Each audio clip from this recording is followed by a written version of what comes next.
Hello guys, आज हम लोग जो डिस्कस करेंगे वो है हॉजेल्स मेथड। लास्ट क्लास में हमने जो डिस्कस किया था वो था प्लेट लोड टेस्ट, जिसपे हमने बहुत सारी चीजें आपको डिस्कस की थी। चलिए पहले उन सारी चीजों को हम लोग रिकैप करते हैं। तो हमने बताया था प्लेट लोड टेस्ट में कि प्लेट लोड टेस्ट से हम लोग क्या निकालते हैं, अल्टीमेट बियरिंग कैपेसिटी निकालते हैं किसकी, फाउंडेशन की। तो ये क्या है, फील्ड टेस्ट है। और इस टेस्ट को करने के लिए हमने आपको कुछ सारे प्रोसीड्योर आपको कुछ बताई थी।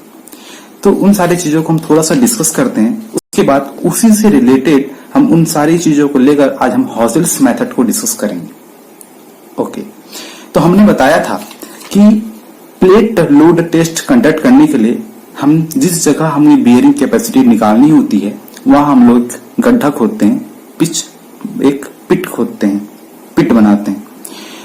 वो शेप एंड साइज क्या होगा ये आपको हमने सारे डिस्कस की थी। जो डेप्थ होगी उस पिट की वो डेप्थ ऑफ फाउंडेशन के इक्वल होगी, और जो विड्थ होगी वो बेस प्लेट जो मेरा होगा उसके 5 टाइम्स से ग्रेटर होगा, मतलब 5 टाइम्स से लेस तो होना ही नहीं चाहिए। और हमने आपको बहुत सारे एग्जाम्पल भी दी थी।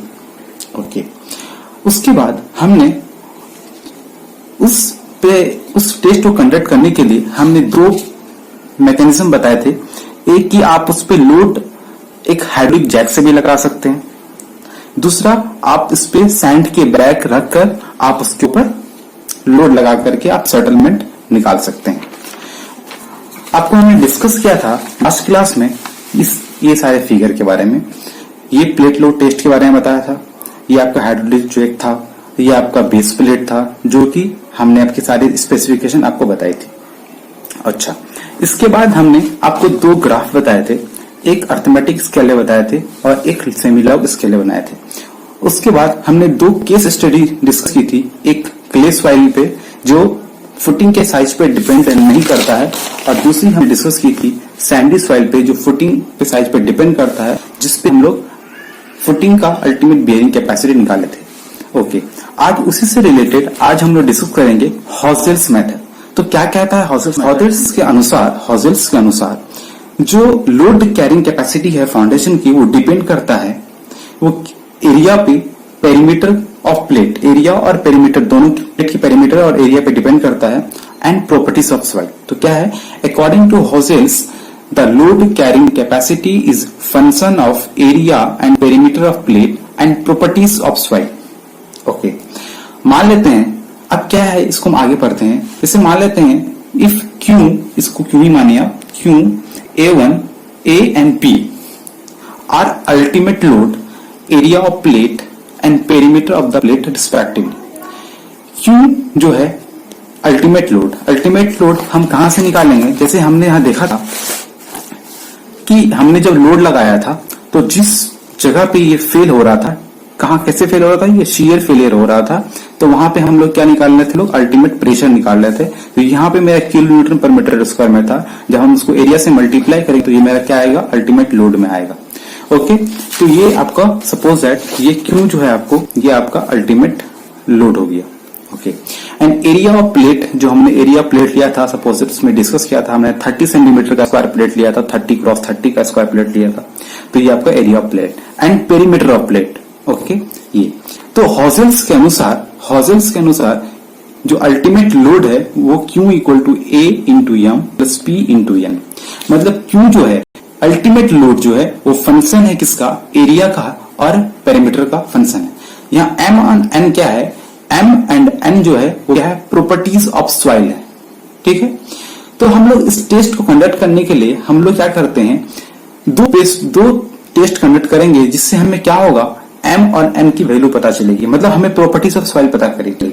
सपोज दैट पहला केस में हमने 30 सेंटीमीटर स्क्वायर का एक प्लेट लिया और वहां पे प्लेट टेस्ट, लोड टेस्ट द्वारा ही हमने क्या किया, वहां से अल्टीमेट लोड निकाला। तो यहां से Q1 की वैल्यू, Q1 एरिया ऑफ हमको पता होगी प्लेट की, पेरीमीटर हमें पता होगी, और वहां से मेरा अल्टीमेट लोड निकल जाएगा। ओके, एक इक्वेशन यहां से आएगी। सपोज इस इक्वेशन को मैंने बोल दिया A, हम उसके बाद दूसरा प्लेट लेंगे, जिसमें दूसरा प्लेट लेंगे वो अलग साइज का होगा। तो अलग साइज का होगा तो उसमें अल्टीमेट लोड जो आएगा वो कुछ अलग होगा। हम लास्ट क्लास में डिस्कस किया था कि जो मेरा अल्टीमेट लोड आया प्लेट का, वो साइज के बढ़ने से वो अल्टीमेट लोड क्या होगा, चेंज होगा। इसलिए तो हमने साइंटिस्ट वाले में एक लीनियर रिलेशनशिप देखा था वहां पे। ओके, तो क्या हुआ, पहले हमने 30 सेंटीमीटर लिया तो वहां पे मेरा कुछ अलग अल्टीमेट लोड आया। हमने सेकंड प्लेट कुछ ज्यादा लेंथ का लिया, सपोज हमने 90 सेंटीमीटर का ले लिया, तो हमारा अल्टीमेट लोड कुछ आया। और इस 90 सेंटीमीटर का हमको एरिया भी पता है, हमको पेरीमीटर भी पता है। तो यहां से मेरा अल्टीमेट लोड पता चला और यहां से मेरा अल्टीमेट लोड पता चला। तो दो इक्वेशन पता हुई और दो अननोन है, इन दोनों को जब सॉल्व करेंगे तो यहां से मेरा m और n की वैल्यू आ जाएगी। तो यहां से हमको पता चला कि हमें प्रॉपर्टीज ऑफ सॉइल की जो प्रॉपर्टीज है वही पता चल गई। अच्छा, उसके बाद अब हमको निकालना है फुटिंग का अल्टीमेट लोड, कि फुटिंग का अल्टीमेट लोड हम कैसे निकालेंगे। अब हमें जो फुटिंग हमें बनानी है, वो फुटिंग का तो हमें विड्थ भी पता होगा, हमको डेप्थ भी पता होगा। तो जो हमको जिस जगह पे हमें फाउंडेशन बनाना है तो वहां की बेरिंग कैपेसिटी लेनी थी। तो हमने क्या किया, वहां की एरिया ऑफ फुटिंग मुझे पता है पहले से, और वहां का पेरीमीटर ऑफ फुटिंग भी पता है। तो और m और n जो सॉइल की प्रॉपर्टी है, जो चेंज होने वाली है नहीं। तो यहां से जब area of footing and perimeter of footing और m और n जो है मेरी इन दो इक्वेशनों से आ गई, जब यहां से हमने सॉल्व किया तो यहां से मेरा क्या आ गया, अल्टीमेट बेयरिंग कैपेसिटी आ गई, जो कि ये भी किलो न्यूटन में होगी। अल्टीमेट लोड जो आएगी वो किसकी होगी, फुटिंग की आ जाएगी। तो दोस्त ये ही आपको हॉजेल्स मेथड था, जो कि डिपेंड था एरिया ऑफ प्लेट और perimeter of plate and properties of soil. ये भी जो कॉन्सेप्ट था, ये प्लेट लोड टेस्ट का ही एक दूसरा पार्ट है।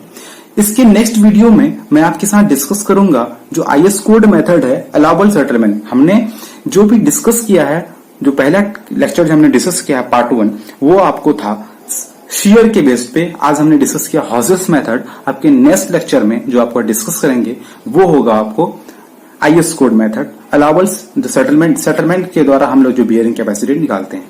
ओके, अगर ये आपको वीडियो पसंद आई हो तो आप लाइक करें, शेयर करें। Thank you.